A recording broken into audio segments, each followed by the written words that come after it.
Aujourd'hui, je vais vous expliquer l'origine de ce malentendu et ce quiproquo répandu parmi les Africains subsahariens. De quoi s'agit-il? La première fois que j'ai entendu certains Africains se demander ou plutôt dire carrément que les Nord-Africains ne se sentent pas Africains et donnent comme preuve que ces Nord-Africains qualifient les Africains noirs d'Africains, c'est-à-dire seuls les subsahariens en général. Autrement dit, ils ne se considèrent pas Africains, parce qu'en s'adressant aux Noirs, ils leur disent vous les Africains.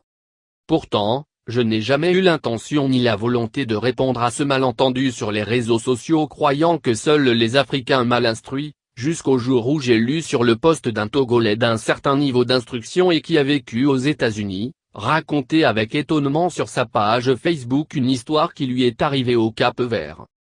Cette jeune femme togolaise raconte qu'elle a rencontré un Capverdien, et ce dernier s'adressant à elle lui posait la question « Est-ce que tu viens d'Afrique ?» Étonnée, elle s'est demandé sur sa page Facebook, comment ça se fait que Capverdien me qualifie d'africaine alors que ce Capverdien est aussi un Africain et son pays le Cap-Vert se trouve en Afrique. Bon, ce qu'elle n'a pas compris c'est que le problème est linguistique et culturel. En effet, parce que le Cap-Vert est une île détachée de l'Afrique, la société capverdienne a eu besoin de trouver un nom pour qualifier les populations de l'autre côté de l'océan, c'est-à-dire celles du continent africain. Et le mot le plus facile est, les Africains. Puisqu'à majorité des Africains se trouvent sur le continent. D'un autre côté, un Congolais, ou un Camerounais ne dira pas à un Noir qu'il a rencontré au Tchad par exemple, « Est-ce que tu viens d'Afrique ?» Non, il ne lui dira pas ça, il lui dira plutôt, « De quel pays africain tu viens ?» On peut aussi s'imaginer que ce jeune Capverdien a remarqué que cette jeune Togolaise habillée d'une certaine façon, ayant des réflexes non habituels aux Capverdiens et qu'il a entendu parler en anglais, il a pensé qu'elle vivait aux États-Unis d'Amérique ou en Europe. Du coup, il lui demandait si elle venait d'Afrique ou pas. Concernant les Maghrébins que je connais suffisamment, du fait que j'avais fait mes études, dans le passé, en Afrique du Nord, le quiproquo est vite résolu. En effet, les Nord-Africains se sont laissés inconsciemment définis par les Français et les Occidentaux en général, surtout via les médias français.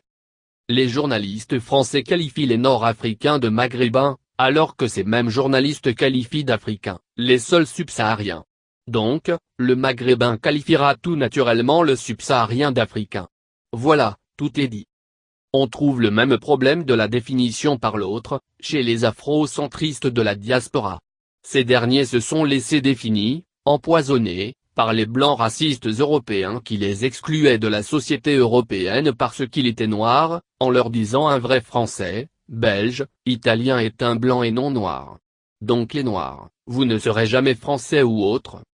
Alors, ces afrocentristes ont tendance aujourd'hui à répondre au racisme par un autre racisme. Il s'agit d'un mimétisme.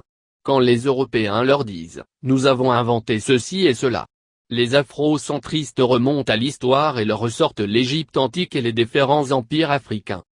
Prenons, les pygmées isolés de la forêt équatoriale. Ceux-ci n'éprouvent pas le besoin de mettre en avant leur couleur noire, ni de faire l'apologie de la noirceur, du fait qu'ils n'avaient pas rencontré le blanc. En effet, les Noirs ont eu des contacts plus ou moins traumatiques avec les Blancs.